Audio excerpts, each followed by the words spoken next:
વિક્રમ સંવત 2081 મહાસુદ પડવો તારીખ 30/1/2025 ગુરુવાર.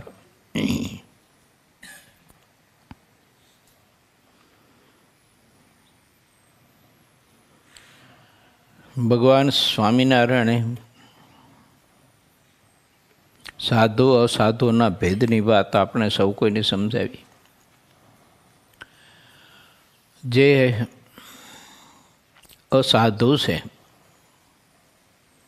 તે વેશધારી છે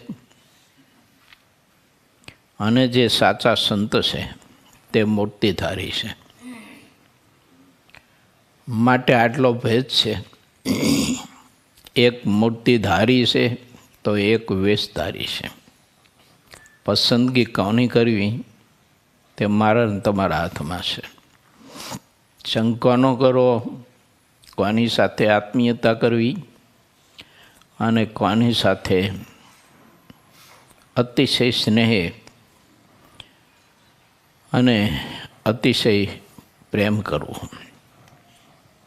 મૂર્તિધારી સંત આપણને મૂર્તિ પમાડશે અને વેશધારી સાધુ આપણી દિશા કંઈક જુદી બદલાઈ દેશે. આના આદિ અનાદિથી જગતમાં આ બે વાત બધી ચાલી આવી છે. એક વેશધારી છે તો એક મૂર્તિધારી છે. તો માટે વિચારું વેશધારી હોય તે મૂર્તિધારી છે એવું તમને બતાવે કદાચ આપણે બ્રહ્મણા પણ એવી ખરેખર લાગી પણ જાય. પરંતુ મૂર્તિધારી અને વેશધારીના બેના લક્ષણો અને બેની સ્થિતિમાં ઘણો બધો આકાશ પાતાળ જેટલો ભેદ હોય છે. મૂર્તિધારી સંત હોય ને એ હંમેશા બહુ જ અતિશય ડૂબીને રહેતા હોય અને એકદમ સરળ નિર્માની નિર્દંભી નિષ્કપટી અને પડે આમ ઠાકોરજીનો ભય વર્તતો હોય અને એવી રીતે જીવન જીવતા હોય છે. એની બધી સરળતા સ્વાભાવિક બધું હોય છે. બતાવવા માટે નથી હોતું. વેશધારીનું બધું બતાવવા માટે હોય છે. મૂર્તિધારી છે એને બતાવવાનું હોતું નથી એને. અને વેશધારી છે ને એ બધું બતાવે અને બતાવે એટલે બધા એને બનાવે. ત્યારે મૂર્તિધારી છે તે બતાવતાય નથી અને કોઈને વિતાવતાય નથી, પરંતુ બીજાને વર્તાવે છે. શેમાં વર્તાવે છે? તો કે મહારાજની મૂર્તિના ધ્યાન ભજનમાં, કથા કીર્તનમાં વર્તાવે છે, વિતાવતા નથી. ઓલો વેશધારી છે ને એ વિતાવે. વિતાવે એટલે હું ખબર, તમને કાંઈક બધો ભય ઉપજાવી અને એવું વિતાવે એટલે તમને આપણને એમ થાય કે આવા સંતને તો દુઃખી ન કરાય એમ, એને નારાજ ન કરાય, એને નારાજ કરીએ તો સારું આપણો તો મોક્ષ બગડે એમ વિતાવે. ખોટો ભય ઊભો કરીને વિતાવે જીવને. ત્યારે મૂર્તિધારી સંતો હોય ને એ વિતાવે નહીં પણ વર્તાવે. આપણને મને તમને ધ્યાન ભજનમાં ખૂબ જ પ્રીતિ કરાવે. ભગવાનના સ્વરૂપમાં અતિશય ગાઢ પ્રીતિ કરાવે. આમ જો ને તો વેશધારી ને મૂર્તિધારી બે પ્રકારના સંત છે ને એને ઓળખવામાં બહુ અઘરું નથી. મેં બતાવ્યું એમ જ છે. ઓલો વિતાવે, આ વર્તાવે. જે વર્તાવે તે આત્યંતિક કલ્યાણ સિદ્ધ કરાવી દે. જે વિતાવે એ શું સિદ્ધ કરાવી દે એને ખબર હવે. માટે આપણે વિચારવાનું કે વેશધારી કે મૂર્તિધારી સંત પકડવા કયા સંતનો આશ્રય સ્વીકારો, કયા સંતની મન કર્મ વચને કરીને સેવા પરિચર્યા કરવી અને મન કર્મ વચને કરીને એને સેવવા.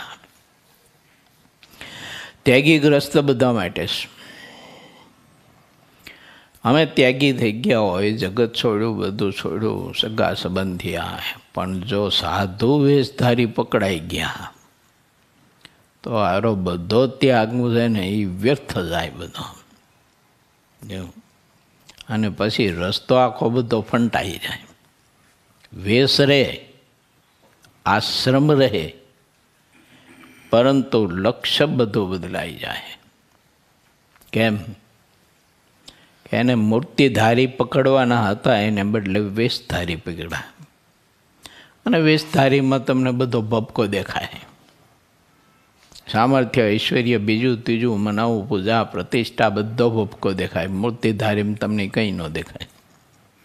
એટલે આપણને તો એવું થાય કે મૂર્તિધારીમાં આમાં કંઈ નહીં, આ બહુ ખાઈ જવાય એમ લોકો કહે. આ બરાબર કહો.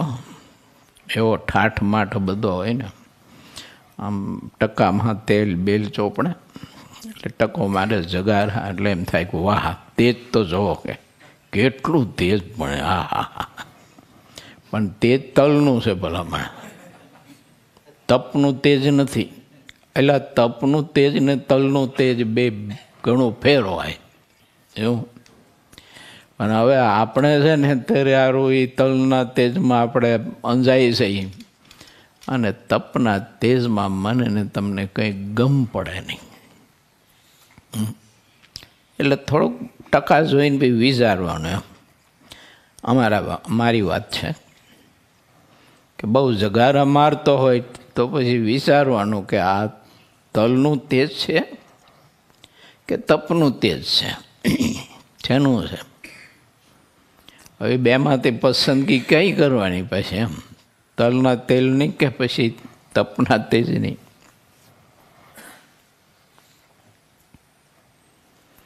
દાઢી બાઢી રોજ છોલી અને એવું સરસ મજાનું કૂણું કૂણું રાખે, ટ્યુબ બ્યુબ ચોપડીને બધું એવું.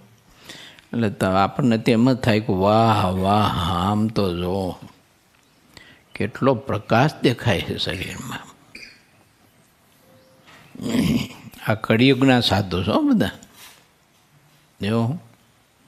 તો કળિયુગના સાધુનો વેશ આવો હોય, કળિયુગના સાધુની રીત આવી હોય, કળિયુગના સાધુના ધર્મ આવા હોય, કળિયુગના સાધુની ગતિ આવી હોય, અને કળિયુગના સાધુની રીત એવી હોય.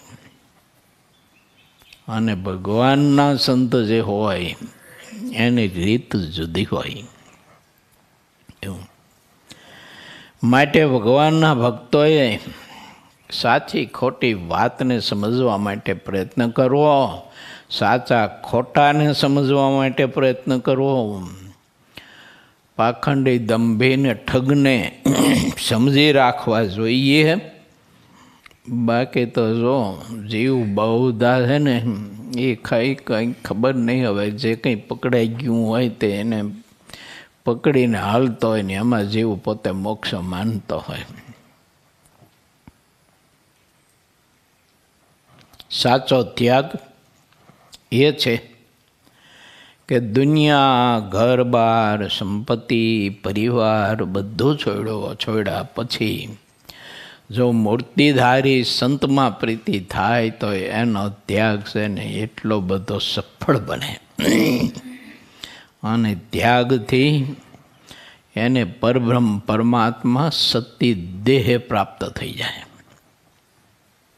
એ ત્યાગની આવી સફળતા.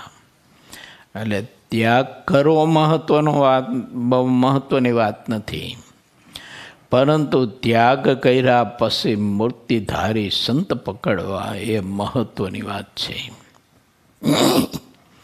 કારણ કે આપણે તો બહુધા છે ને વેશધારીમાં અંજાઈ જઈએ. આપણે એ ઘણો બધો શિષ્ય વર્ગ હોય, એ બહાપો મારી બધી હાલતી હોય, ખુશામતીઓ અને પ્રશંસાઓના વરસાદ થતા હોય, અને મજા આવે એમ, ટોળે ટોળા બધા ફરતા હોય એમાં એમ.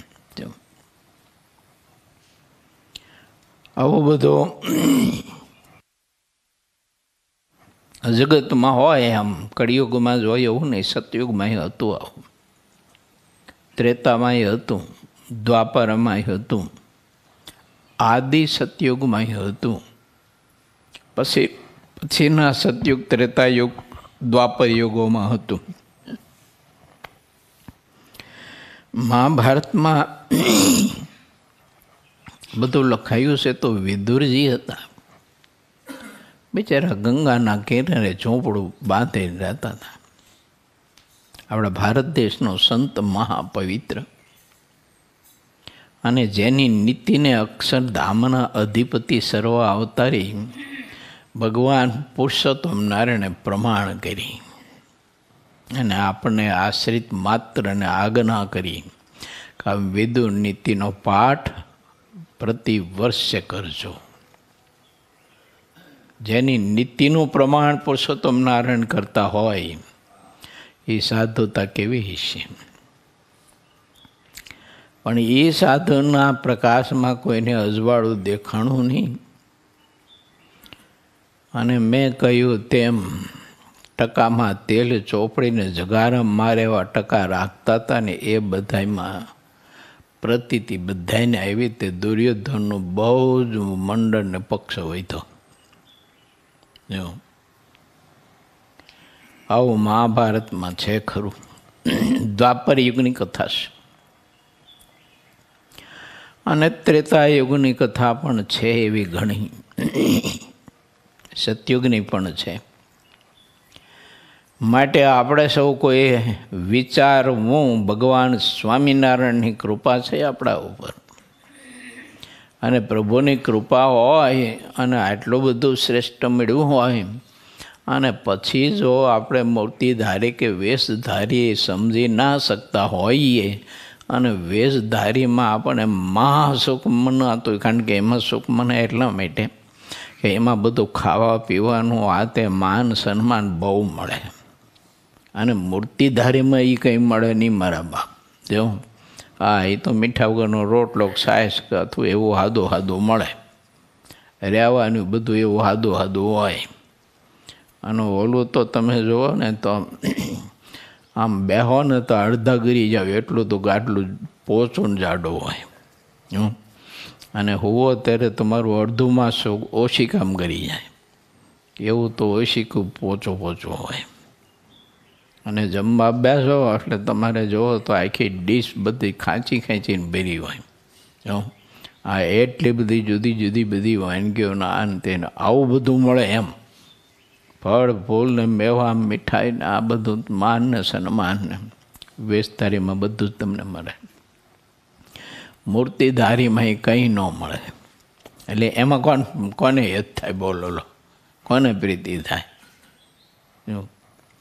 ન મળે માન, ન મળે સન્માન, ન મળે હાર, ન મળે પાન બીડા. મેં ઘનશ્યામ મહારાજની સેવા કરીને એટલા વર્ષ, તો મેં કોઈ દિવસ કોઈ હરિભગતને પાન બીડું જ નથી આપ્યું, કોઈને નહીં. બનાવતો 250 પાંદો, હા 250-300. પણ પછી મહંત સ્વામી આવે અથવા કૃષ્ણ વલ્લભ સ્વામી આવે એટલે હરિભક્તોને પ્રસાદીના પાન દેવા લઈ જાય ને એ આપવા પડે ને. સેવા કરતા હોય બધા હરિભક્તો એટલે આપવા પડે. એટલે કોઠારેથી અપાય એ બરાબર કહેવાય, કોઠારેથી અપાય એ બરાબર કહેવાય. હું દેવા જાઉં તો મને મોહ જાગે, હરિભગતમાં મને આકર્ષણ થાય, પ્રીતિ થાય, કેમ કે મેં આપ્યું પાન. એ નહીં પાન કોઠારી આપે તો બીજો કોઈ મોહ ન થાય એમ. અને ઓલો તો આપણને મોહ થાય કે આ હરિભગત આપણો શું, પછી એને સાચવવા માટે થઈને રોજે રોજ એને પાન બીડા નાન તેને હાર પહેરાવીને કેમ છો મજામાં છો ને વગેરે વગેરે. ઓલાની મજા આવે, બેન મજા આવે.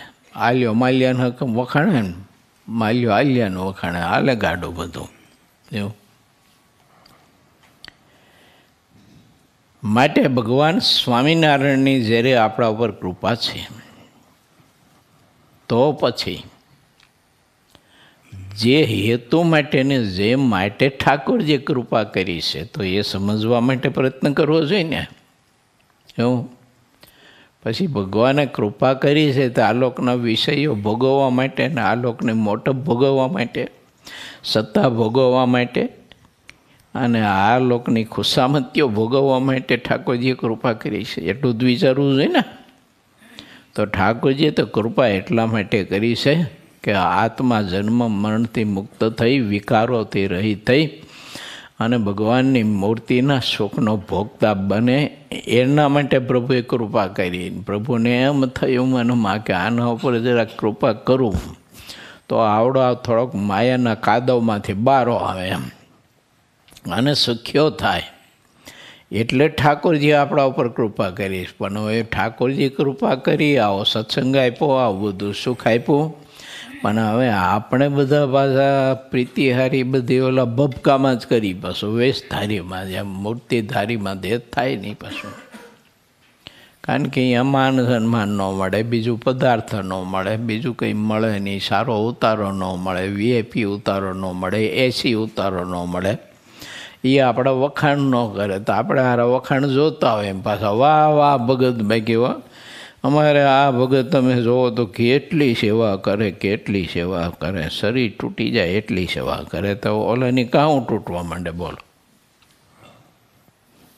આટલી જ વાતમાં એટલે કર્યું હોય કંઈ નહીં, હાવીને એના બે જ જાવા માર્યા હોય. હવે બીજું કશું કંઈ કર્યું ન હોય, નકરો આડોડિયો જ હોય. પણ તોય ખુશામતીના પ્રશંસા છે ને એ જીવને બહુ મજા આવે, મીઠી લાગે, બહુ મીઠી લાગે.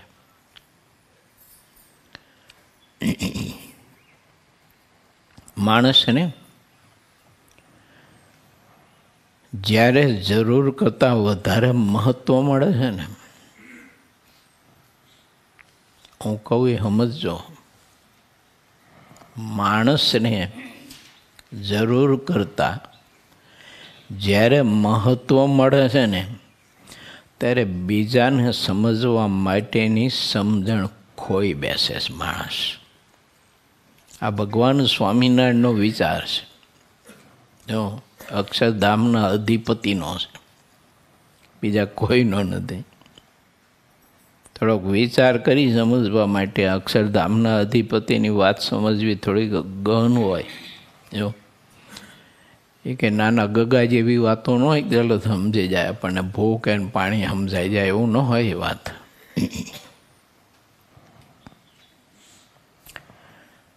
આપણને જ્યારે જરૂર કરતાં મહત્ત્વ વધારે મળે છે ત્યારે બીજાને સમજવાની માણસ સમજણ ખોઈ બેસે છે, પછી નથી સમજી શકતો. ગ્રસ્તાશ્રમ યા તો ત્યાગાશ્રમ. ગ્રસ્તાશ્રમમાં પણ એમ જ હોય છે. જ્યારે લગ્ન ગ્રંથિથી જોડાય અને પત્ની તરફથી વધુ પડતું જ્યારે મહત્ત્વ મળવા માંડે એટલે મા બાપના દિલને પછી જીવ ભૂલતો જાય છે. અને એ ભૂલતા ભૂલતા પરિવારમાં એવું થાય છે કે પારિવારિક જીવન જીવવામાં પછી કોઈ તૈયાર હોતું નથી. પછી જુદા રહે અને જુદા જિંદગી જીવે અને મન ફાવે એવા પાપના ધંધા કરે અને બે માણસ અંતે નરકમાં જાય એવા કર્મ કરે. કેમ? સ્વતંત્ર થયા, કોઈ રોકે ટોકે એવું હતું નહીં ને એને રોકે ટોકે એ ગમતું નહોતું એટલે જુદા થયા. જુદા થયા પછી નકરા ભોગ ભોગવવાના સ્વતંત્ર રીતે. એ ભોગ ભોગવીને જવાનું નરકમાં. જો આવી દિશા છે જીવની. માટે કોઈ રોકે ને ટોકે ને તો વિચારવું કે આપણે કોઈ કહેનારા છે. કાલે આપણે ઓલા રસોઈ કરવા ગયા ને સાંજે, શું ભગતનું નામ અલ્પેશભાઈ, એને વાત મને કરી તે મને બહુ મજાની વાત એને કરી. મને કે અમારા ગુરુજી એટલે એમના ગુરુ છે ને એ નિત્ય સ્વરૂપ સ્વામી છે.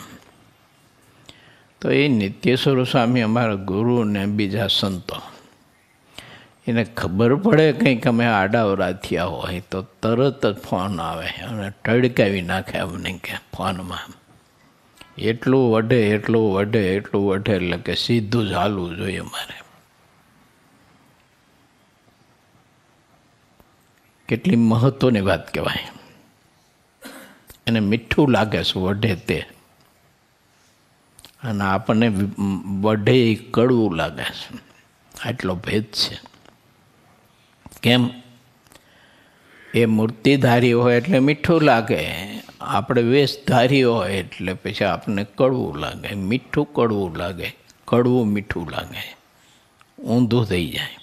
જેને સર્પ કરડે ને એરું, એને કડવો લીમડો મીઠો લાગે. એવું સર્પ કરડ્યો હોય ને એને ઝેર ચડ્યું કે ન ચડ્યું એ જોવા માટે થઈને લોકો કડવો લીમડો ખવડાવે. એટલે એ કડવો લીમડો એને મીઠો લાગે ને એટલે પછી બકરું જેમ ખાતું એમ ખાવા માંડી વળે.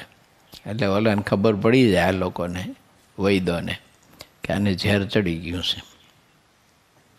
એમ જેને માયાનું ઝેર ચડે ને એને પછી રોક ટોકની ભગવાનના સંતની વાત બધી કડવી લાગે એને.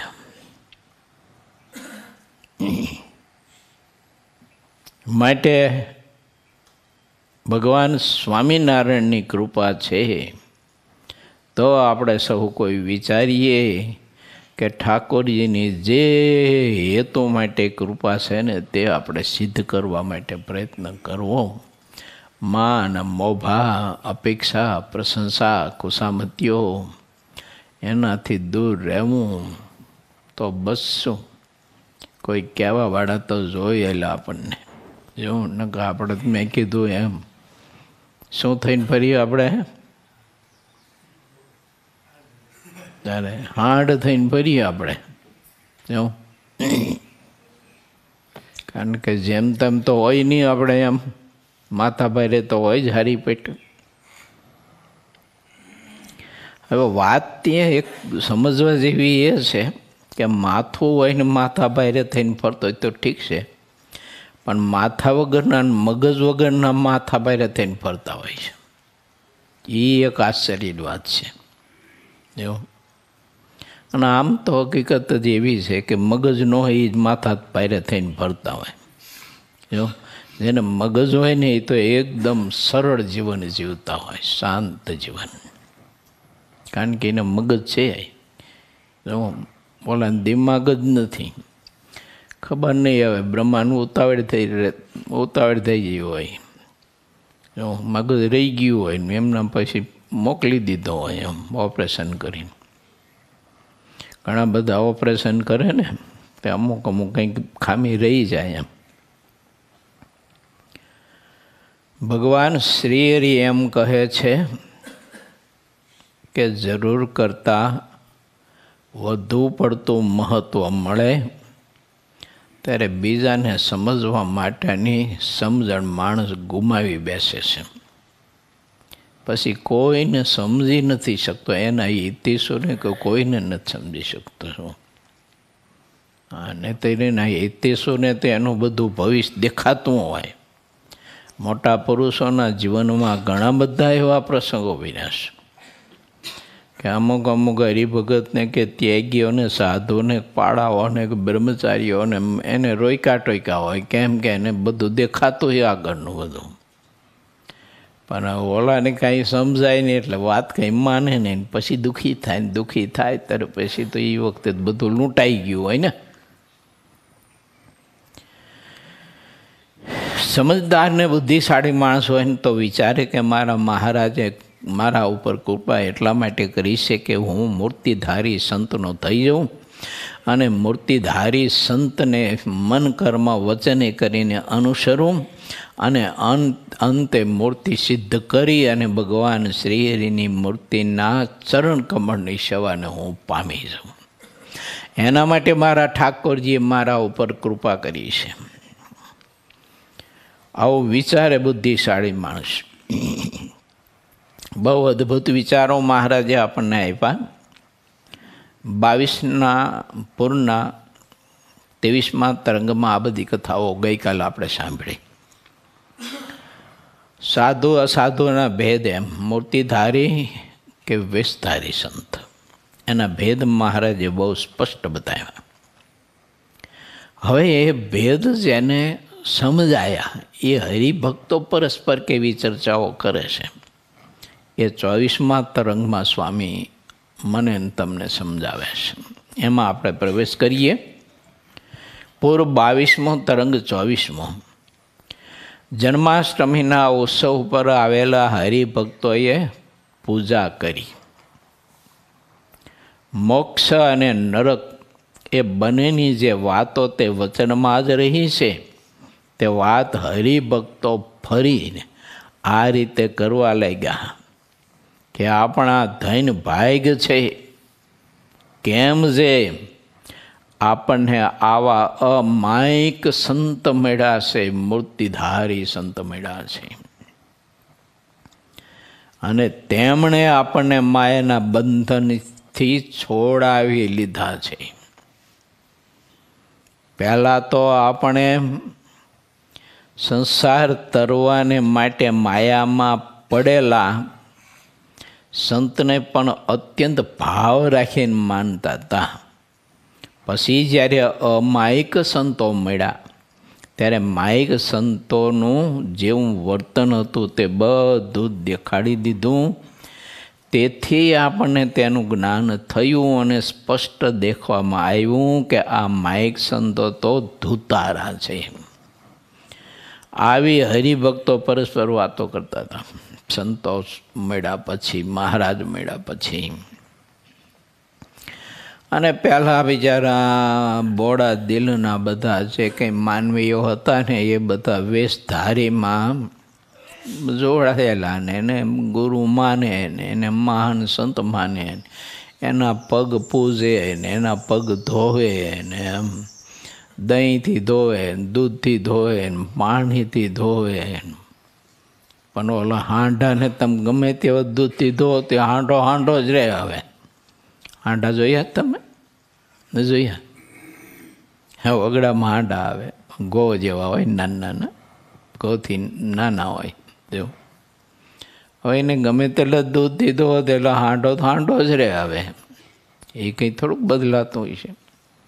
અને આ લોકો બિચારા આવી રીતે પૂજતા એમ ખબર નહોતી એને.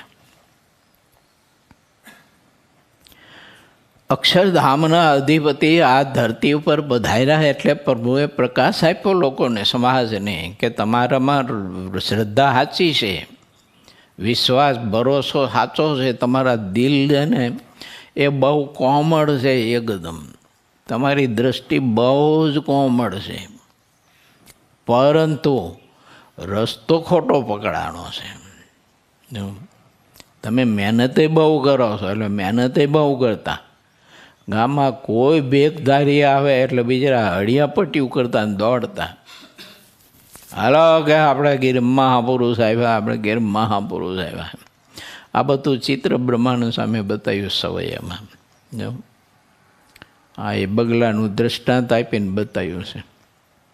બગલો સરોવરના કિનારે અને પાણીમાં એક પથ્થર હતો, તેના ઉપર એક પગ ઉપર ઊભો હતો, આંખો વિશે.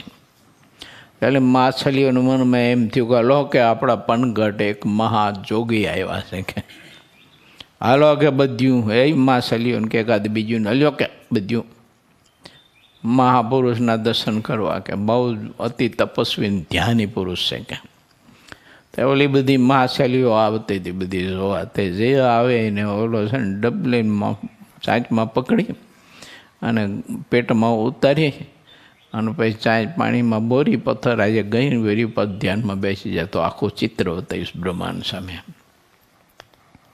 બગ ભગતનું. મહારાજે સત્ય લોકોને બતાવ્યું, દર્શન કરાયું, પણ સમયાંતરે વળી પાછા પરિવર્તનો થતા હોય છે.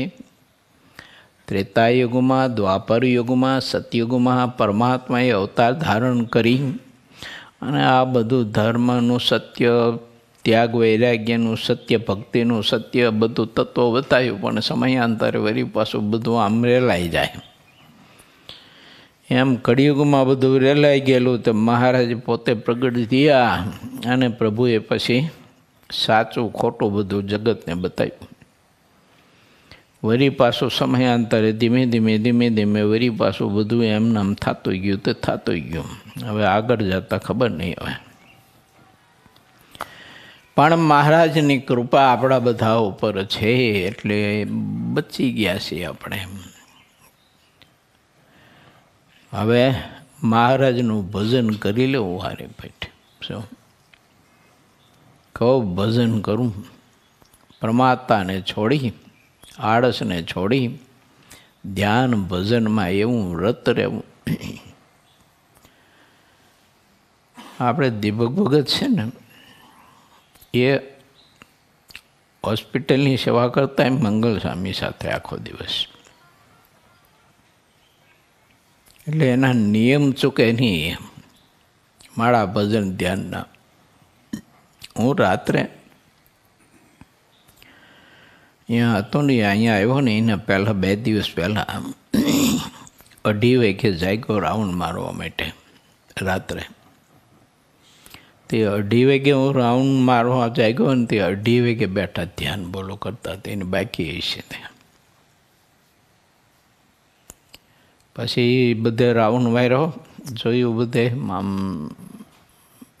મંદિર બાજુ, યજ્ઞશાળા બાજુ, ઓલી પરબ બાજુ, છાત્રાલય બાજુ. છાત્રાલયમાં અંદર નહોતો ગયો, બહાર બધા રાઉન્ડ મારીને આવ્યો. અડધી પોણી કલાક આવ્યો તો એ ધ્યાનમાં બેઠા હતા. સમજાણું કે હવે આ જેવું એટલે રાતે 2:30 વાગે જાગીને ધ્યાનમાં બેહવું એટલે અઘરો હોય છે.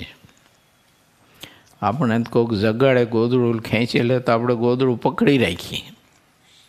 જો આ ઊભા ન થાય, ગોદડા ટીંગી જાય પણ ઊભા ન થાય.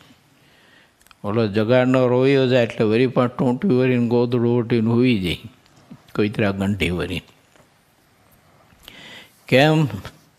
તો એને નિંદ્રાના સુખમાં ખૂબ જ મહાન આનંદ માન્યો છે કે આના જેવું તો કોઈ સુખ જ નથી ઊંઘવા જેવું તો. કેમ શું આ નિંદ્રાનું એવું મહાસુખ માન્યું હોય એટલે બધા ઘણા બધાની છે ને નિંદ્રાનો મહિમા બહુ હોય. તે કથામાં એવું ઊંઘતા હોય, માનસી પૂજામાં એવું ઊંઘતા, એટલો બધો મહિમા હોય ને. એવું ઊંઘનો મહિમા ને એટલો બધો તે માનસી પૂજામાં ઊંઘતા હોય. બોલો, આપણને એમ થાય કે વાહ વાહ, આપણે આવો મહિમા ઠાકોરજીનો સમજાય તો આપણું કામ થઈ જાય. લો, એને જેટલો ઊંઘનો મહિમા સમજાણો છે એટલો. હવ કથામાં શાંતિથી ઉતાવે. બોલો, ઘણા બધા કથામાં સૂર પુરાવે પાછા. એટલે અહીં સૂરની જરૂર નથી, અને પુરાવો હોય તો અહીં તમારે સિતાર ન જોઈ. એવું પણ એવા નાકોડા ઢળવા મંડી પડે તો આપણને એમ થાય કે આ સેટીમાં હોય તો સારું હતું. ભગવાન સ્વામિનારાયણે એટલે હોપારીનો બેરખો કરાવ્યો હતો. અને જે કથામાં ઊંઘે એના ટકામાં ટણીંગ દઈને મારે મહારાજ. અને એ બેરખો પાછો એને જ ઊભો થઈને દેવા જવાનો, એટલે બધાને ખબર પડે કે આ મહાપુરુષ ઊંઘણસી છે. એમ આવું મહારાજે પ્રકરણ કરેલું. હોપારીનો બેરખો ટકા મારે આમ સીધો છું. એ મહારાજ બધું કરી શકે, આપણે ન કરાય. અને કરીએ તો પોથીને વખતા 2 જ હોય, બીજા ન હોય કોઈ. પછી બીજા દિવસે સાચા અને ખોટા સંતની સેવાનું ફળ હવે બતાવે છે. વળી ધુતારા સંતોની સેવાનું ફળ નરક યાતના દેખાડ્યું અને સાચા સંતની સેવાનું ફળ ભગવાનના ધામની પ્રાપ્તિ છે એમ જણાવ્યું. જ્યારે અમાયિક દિવ્ય સંતો મળ્યા ત્યારે તેમણે તે બંને બાબત આપણને પ્રત્યક્ષ બતાવી દીધી છે. જ્યારે આ અમાયિક સંતોના જે કાંઈ વર્તન છે તે તમામ અમાયિક છે. આટલી વાત કરી પછી જેટલા હરિભક્તો હતા તે શ્રીહરિની પૂજા કરવા માટે પૂજાનો સામાન લઈને આવ્યા. તેની એવી ભીડ થઈ હતી કે જે વર્ણવી શકાતી નથી. એવી લાંબી લાઈન લાગેલી પૂજા કરવાની. આ એવો તો મહિમા હતો ને, મહારાજની સંતોની પૂજા કરવાનો યોગ ક્યાંથી મળે. બહુ ભાવથી પૂજા કરતા હો. જાય તે ચંદન ઘસીને મોટા મોટા કટોરા ભરીને લાવતા, અને એવો ભાવ કે મહારાજના આખા શરીરે ચંદનનો લેપ કરવો. તે મહારાજના આખા શરીરે ચંદનનો લેપ કરે, તો આમ થપેડો કરે. આપણે કેમ ચંદનના વાઘા કરે પૂજારીઓ, એવી રીતે છે ને આખા શરીરે ચંદન ચર્ચે. અને મહારાજી પાછા એવા મોજીલા, તે જે ભગતે ચંદન ચર્ચ્યું હોય એ ભગતને વળી પાસે ચંદનવાળા શરીરે મહારાજ માથમાં લઈને ભેટે. ત્યારે ઓલાએ પછી અંગરખું કે જે કંઈ પહેર્યું હોય એ બધું મહારાજના શરીરના ચંદનવાળું થાય. અને એનો આનંદ તમે જોવો ને તો એને એટલો આનંદ હોય, એટલો આનંદ હોય. પછી એ કપડાં કોઈ દી ધોતા નહીં. એ કપડાં કોઈ દી ધોતા નહીં અને ઘેરે રાખી મૂકતા. કેમ તો કે આ મહારાજના સ્પર્શવાળું અંગને અડેલું અને અંગને ચર્ચેલું ચંદન આ કાપડને સ્પર્શ થયો છે. એવો મહિમા હતો એને. તો એ જાળવી રાખતા ને પછી રોજ ભાવથી હાથ જોડીને પાછા દર્શન કરતા. આવો મહિમા હતો બધા ભક્તોને. બહુ દૂર દેશાવંતરમાંથી હરિભક્તો આવતા. અહીં સુરતથી જતા, આમ મુંબઈથી આવતા, વાપી વલસાડથી આવતા, નવસારીથી આવતા, આમ ધરમપુર બાજુથી આવતા, ઠેઠ ગઢડા. એવું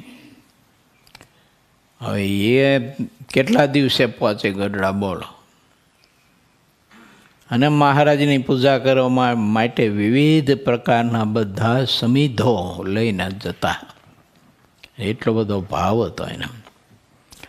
અને મેવા મીઠાઈનો તો કોઈ પાર નહીં. કાજુ બદામ ને પિસ્તા આ તે બધું, અને ઘારી ને સૂતરફેણી, પતાસા ને સાકર ને ખજૂર ને ખારેક ને ટોપરું, મોટા રેકડા ભરી ભરીનો. એટલે એક રેકડામાં 100 મણમાં એવા મોટા પટારા, ને એ પટારામાં બધું ભર્યું હોય ને એ પટારો રેકડા ઉપર ચડાવ્યો હોય. અને એ બધું લઈને ઠેઠ ગઢપુર આવતા, ઢગલે ઢગલા કરતા એમ. અને શ્રીહરિ બધાને પછી ટોપલી ભરી ભરીને બધું આપે, કાજુ ને બદામ ને ટોપરું ને આ ને તે બધું. જો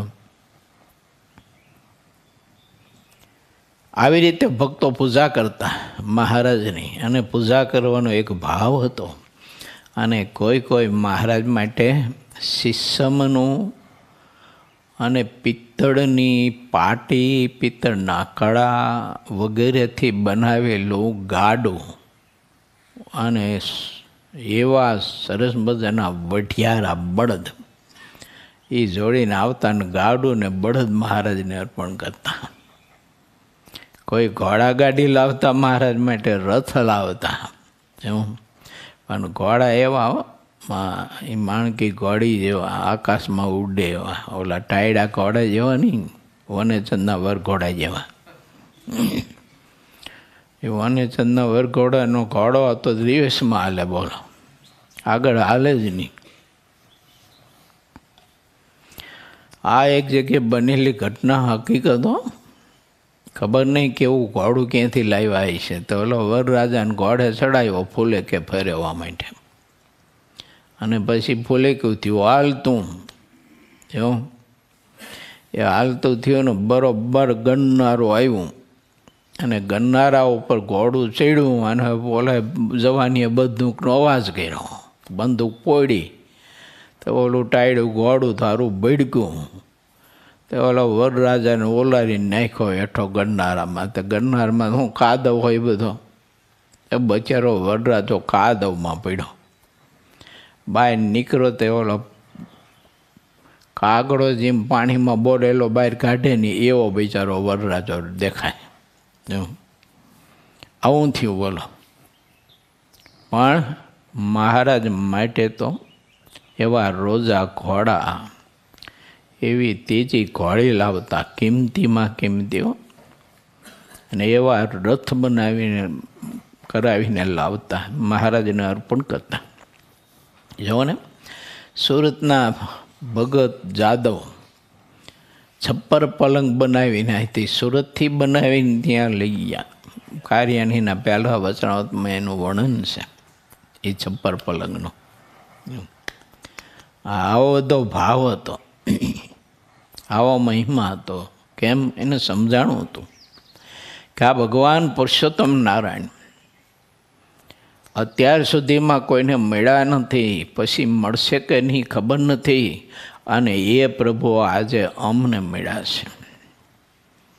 એટલે એ પ્રભુ માટે તો જેટલું કરીએ એટલું જ ઓછું.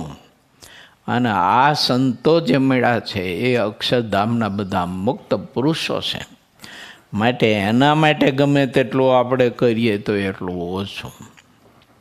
આ તો આપણને તો ઓલું રોજ દર્શન થાય ને એટલે આપણને બધું જલેબીમાંથી જલેબી જેવું થઈ ગયું હોય. મને તમને બેની વાત છે. જો બાકી આ સંતોનો મહિમા હું તમે ગમે તેટલો સમજીએ ને તો ઓછો પડે, ગમે તેટલો સમજીએ તો. જો અને ગમે તેટલી પૂજા કરીને તો ઓછી પડે. પણ હવે એ પૂજા કરે એટલે પછી આપણને સારું પચે નહીં, પાછું તકલીફ બી થાય. મહાત્મય સમજવું જોઈએ. મહિમા જો સમજાય જીવને તો જીવ એટલા જ સાધનથી કૃતાર્થ થઈ જાય.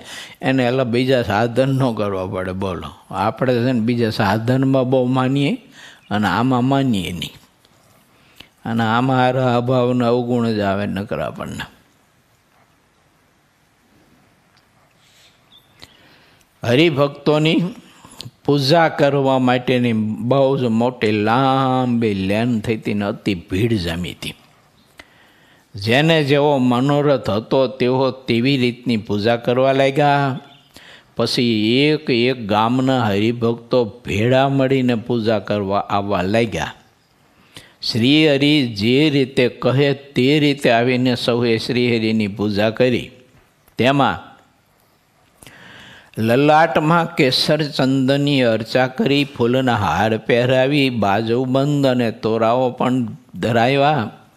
તે ઘણી સુગંધ ફેલાવતા હતા અને વળી અપાર હેતથી વિવિધ પ્રકારના વસ્ત્રો અને આભૂષણો પણ ધરાવતા હતા. જે હરિભક્તને વસ્ત્ર અને ઘરેણાં લાવવાની પહોંચ શક્તિ ન હોય તેવો ફૂલના હાર ધરાવતા અને શ્રીફળ કે રૂપિયા મૂકતા હતા. આ રીતે સૌ શ્રીહરિની પૂજા કરતા.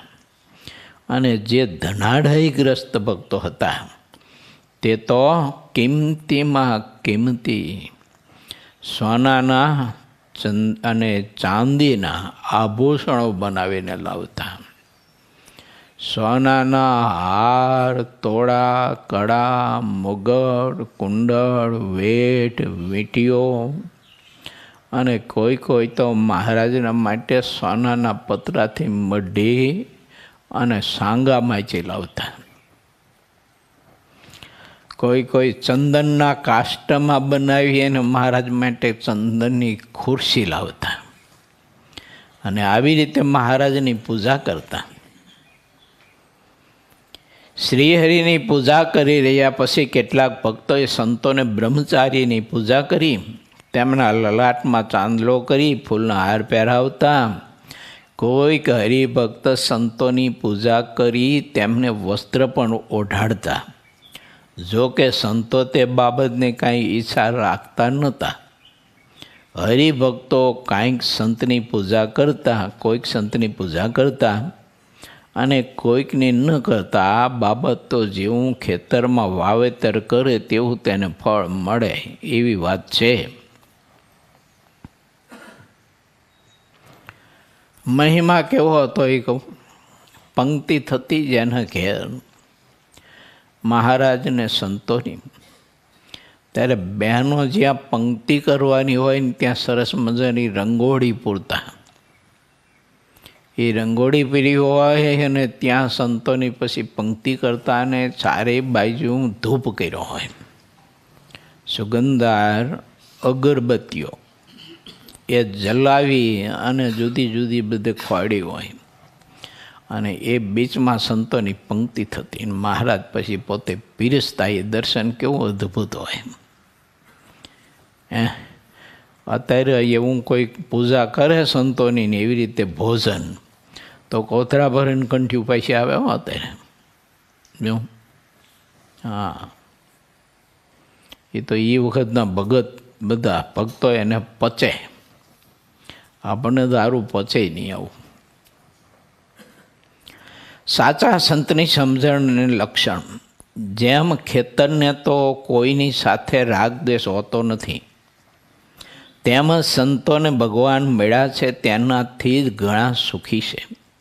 સંતો એમ સમજતા કે ભગવાનની મૂર્તિમાં મનની વૃત્તિ એક લવ કે નિમેષ જેટલા સમય સુધી જ રહે, તેની સરખામણીમાં ત્રિલોકીનું સુખ પણ કાંઈક ગણતરીમાં ન આવે. બોલો, એ કાંઈકનું મટકું મારે એટલી વારે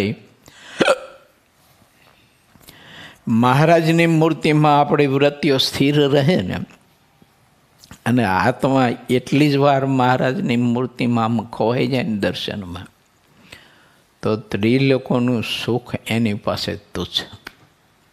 એક આંખનું મટકું મારે એટલી વાર મહારાજની મૂર્તિને ધારવાનું સુખ આવવું છે, તો એ ઠાકોરજીને અખંડ ધારતા હોય, અખંડ મહારાજની મૂર્તિને જોઈ રહ્યા હોય, એ મહાપુરુષોને કેવો આનંદ ને કેવું સુખ અનુભવાતું હોય છે.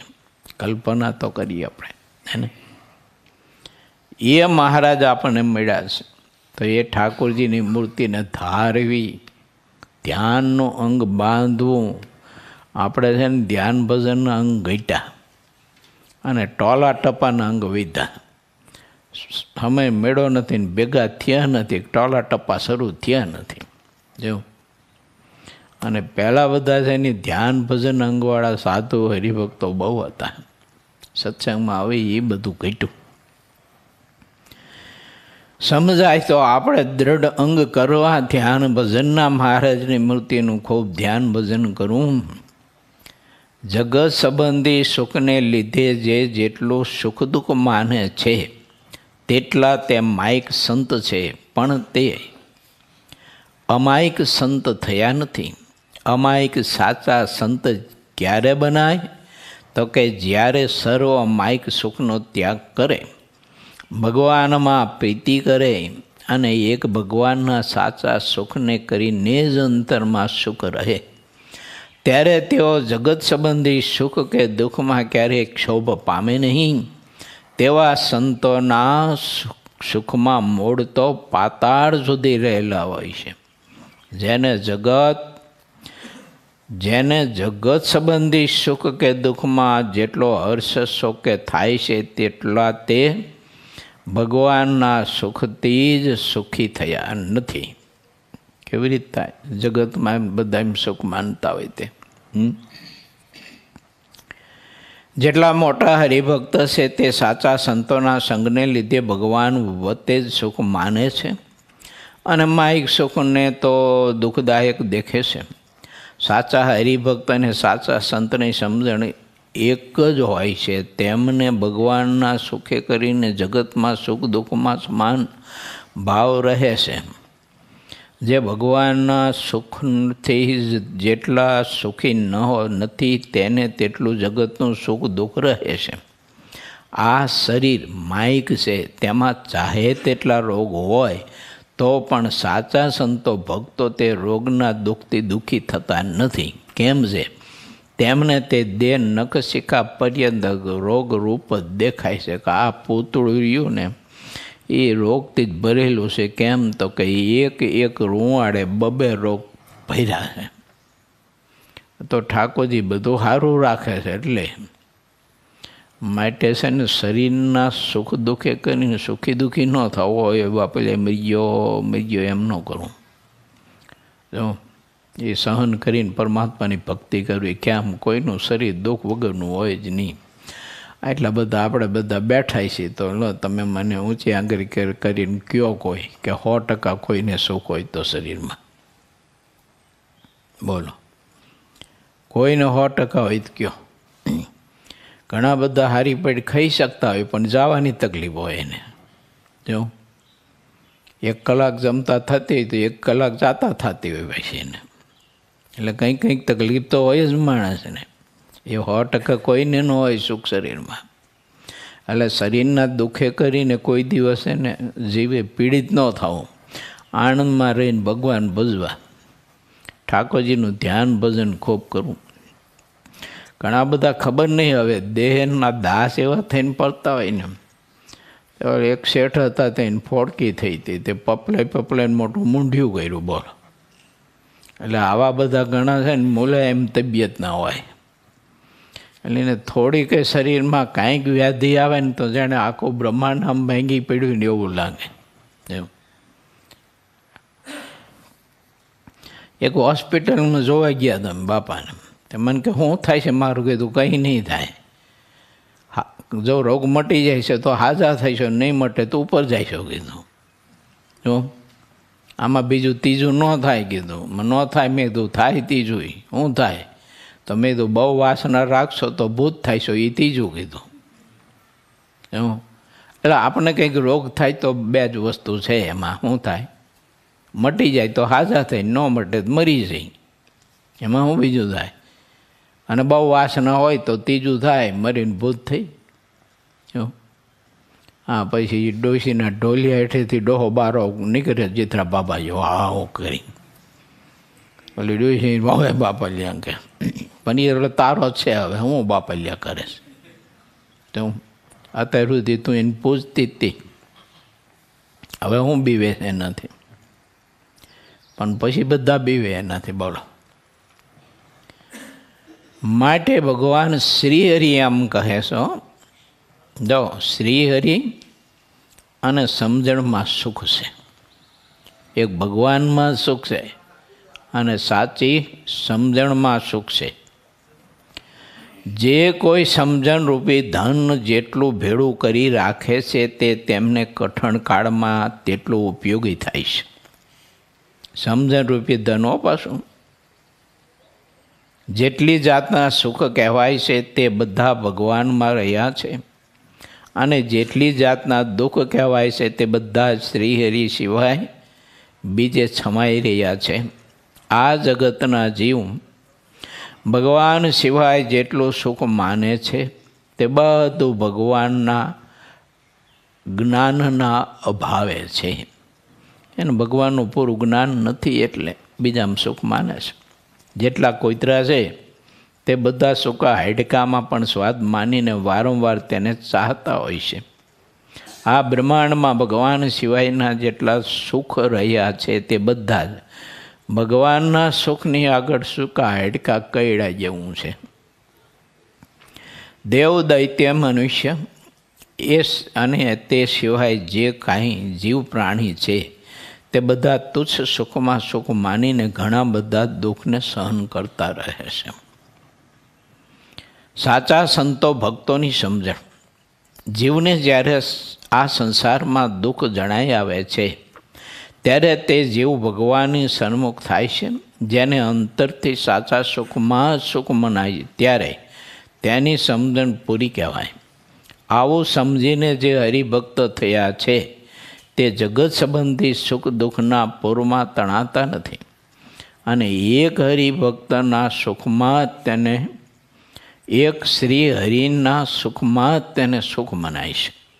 જે કોઈ સંત અને હરિભક્ત કહેવાય છે તે બધા ભગવાન સંબંધી બાબતનો રોજ રોજ અભ્યાસ કરતા રહે છે અને તેમાં તેમને અધિક ઉત્સાહ રહે છે. વળી ભગવાનના સંબંધ વિનાની બાબતમાં ગયેલા સમયને તેઓ વ્યર્થ સમય માને છે. આવા સંતો હરિભક્તોની જેવી સમજણ છે ને તેવી સમજણ બ્રહ્માંડમાં ક્યાંય કોઈની નથી. બુરાનપુરના હરિભક્તોએ કરેલી પૂજા. જ્યારે બીજા હરિભક્તો શ્રીહરિ અને સંતોની પૂજા કરી રહ્યા પછી બુરાનપુરના જેટલા હરિભક્તો હતા તે શ્રીહરિની પૂજા કરવા માટે થઈને આવ્યા. આ બુરાનપુર અમે દર્શન કરવા ગયા હતા, એમ જલ અગાઉ ગયા હતા કા મૂર્તિ સામે. ઓલા બાપા કેવા ભાવિક હતા, મળ્યા હતા આપણે ટોપી માથેથી. તમને યાદ કરતા હતા આપણે સોમભાઈ નામ મને બહુ યાદ કરતા દાદાને તમને. મજાના ભગત હતા. એ અચાનક મળી ગયા, આમ દર્શન કરતા હતા ને એવા ભાવ વિભોર થઈ ગયા હતા. આ બુરાનપુરના હરિભક્તોની મહિમાની વાત આવી હતી, દાદા યાદ આવ્યા મને. બહુ ભાવિક હતા.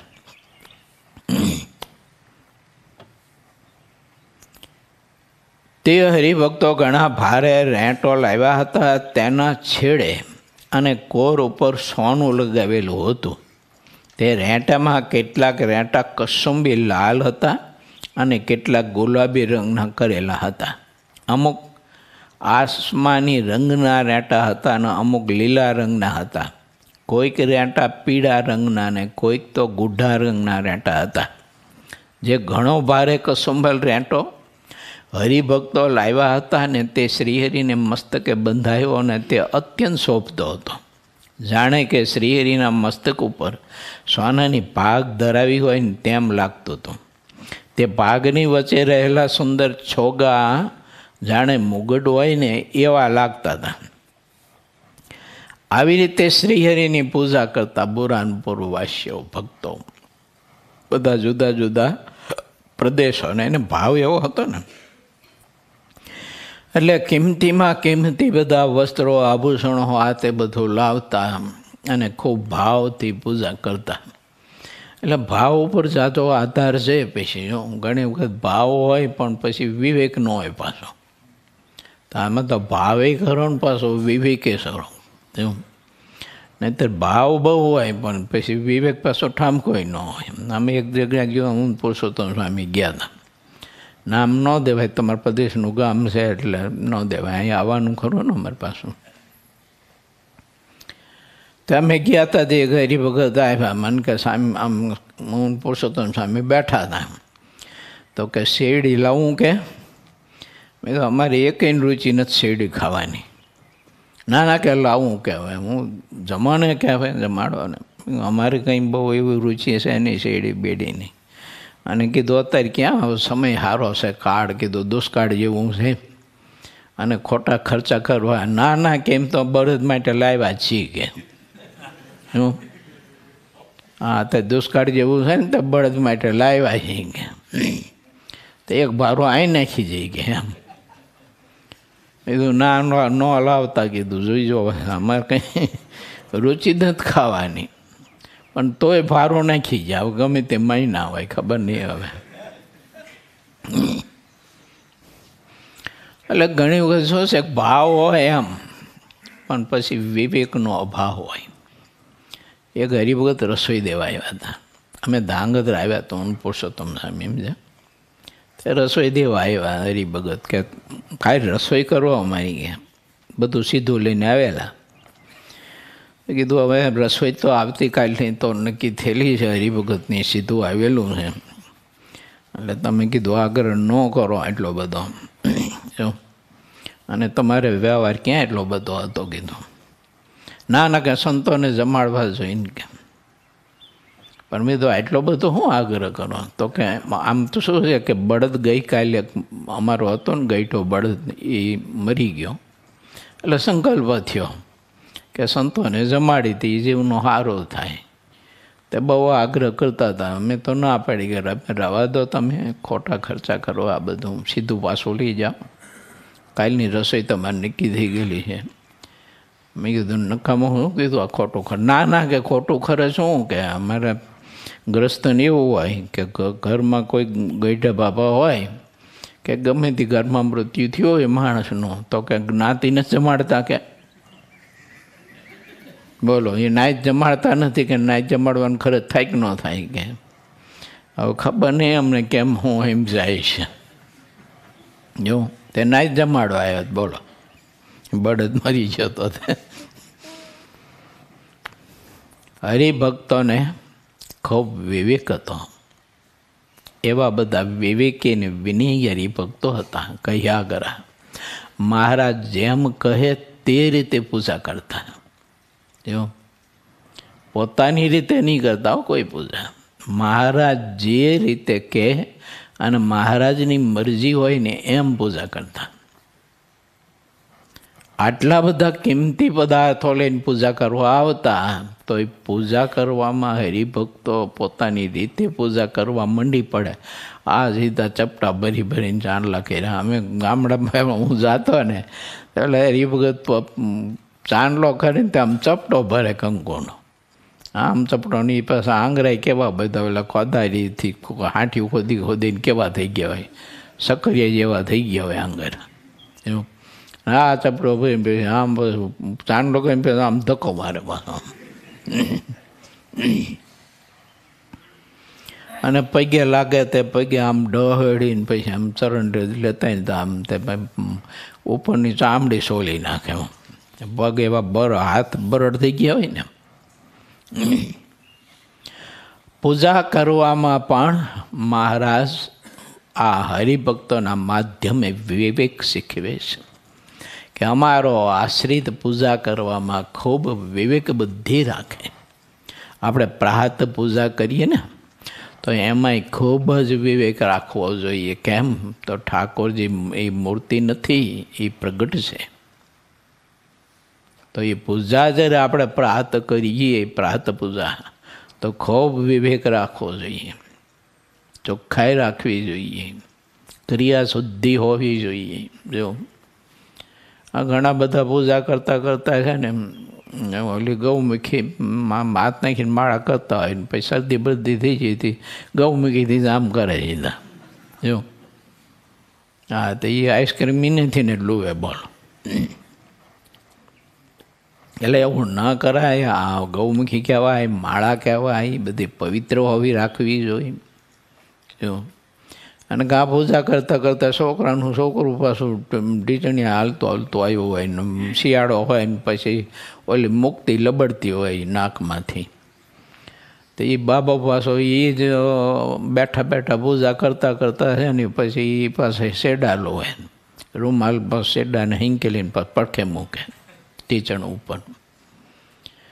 એટલે બધો વિવેક જોઈએ. આમ ઠાકોરજીની પૂજા કરી ત્યારે પવિત્રતા અને શુદ્ધ જોઈ. મહારાજે લખ્યું છો વડતાલનું 8મું એમાં મહારાજે લખ્યું કે દેવને પૂજવાને તત્પર થાય. એ દેવ સરખો થઈને દેવની પૂજા કરે તો દેવ એની પૂજા અંગીકાર કરે. આભ્યંતર સુધી બાહ્યાંતર સુધી, ક્રિયા સુધી તો દૃષ્ટિ સુધી પૂજામાં હોવી બહુ જરૂરી છે ને. એવી રીતે પૂજા કરતા હરિભક્તો શ્રી હરિ જ્યારે મસ્તક ઉપર પાગ બાંધતા ત્યારે તેની કોઈ અદ્ભુત છટા થતી. તેને જોઈને ભક્તજનોને અધિક ને અધિક પ્રેમ શ્રી હરિમાં જાગતો. આ રીતે મહારાજ પણ પોતાના ભક્તોને બહુ દર્શન દાન આવું આપતા, દિવ્ય દર્શન દાન કે દેવ દર્શન કરીને હરિભક્તોના હૈયા પ્રેમથી આમ ઉભરાઈ જતા. ઇતિ શ્રી સહજાનંદ સ્વામી શિષ્ય સિદ્ધાનંદ મુનિ વિરચિત શ્રી હરિચરિત્રામૃત સાગરના 22 પૂર્વમાં જન્માષ્ટમીના ઉત્સવ પર આવેલા હરિભક્તોએ પૂજા કરી એ નામે 24મો તરંગ સમાપ્ત થયો.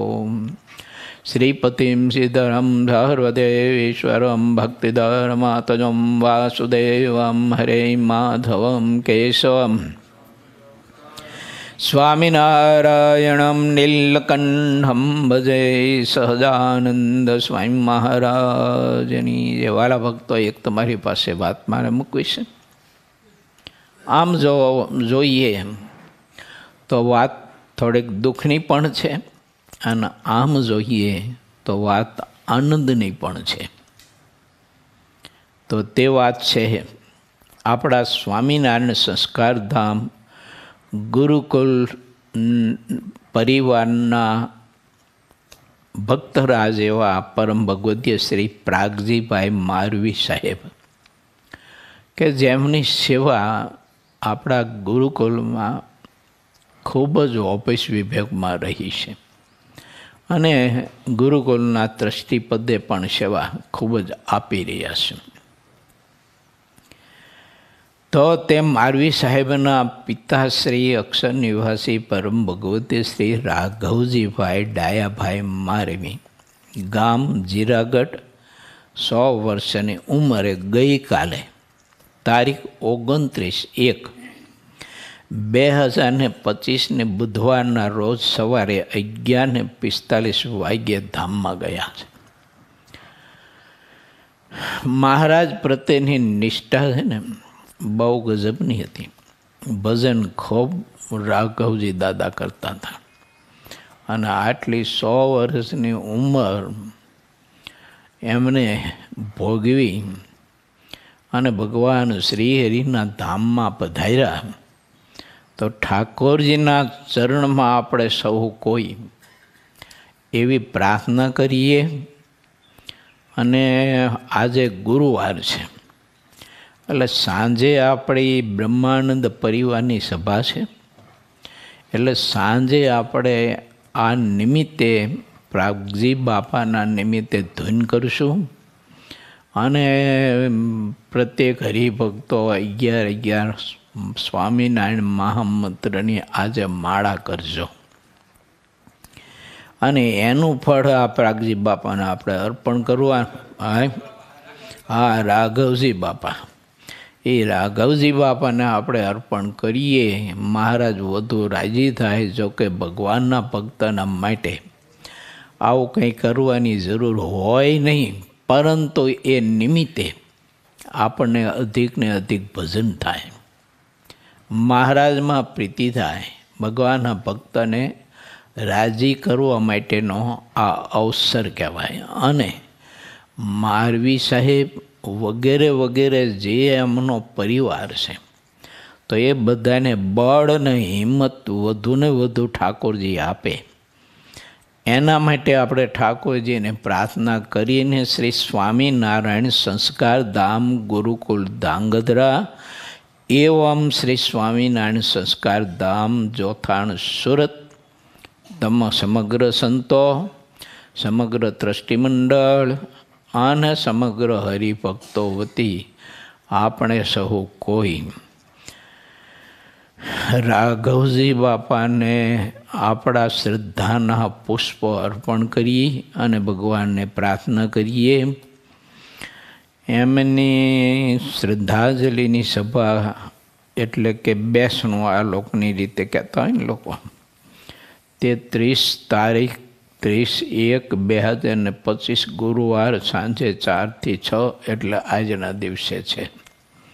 ત્યાં ધાંગધ્રામાં રાખવામાં આવ્યું છે આપણી જાણ માટે.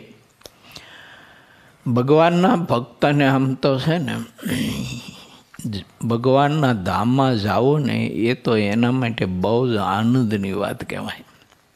કારણ છે કે આ લોકમાં કોઈ કાંઈ સુખ નથી.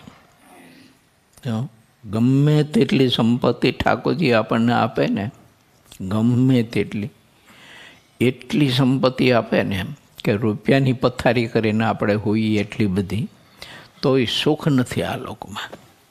જો, અને અક્ષરધામમાં દુઃખ નથી. જहाँ સુખ સુખ ને સુખ, જहाँ નહીં દુઃખનો લવલેશ. આવું મહારાજનું અક્ષરધામ અને મહારાજની મૂર્તિનું સુખ. એને જે આત્મા પામે એ આત્માને તો કેટલો આનંદ હોય. એટલે ભગવાન શ્રી હરિને મૂર્તિના સુખ જેવું તો ક્યાંય સુખ નથી એમ ભગવાનના ભક્તને સમજણ કેળવી રાખવી જોઈએ. સહજાનંદ સ્વામી મહારાજની જય.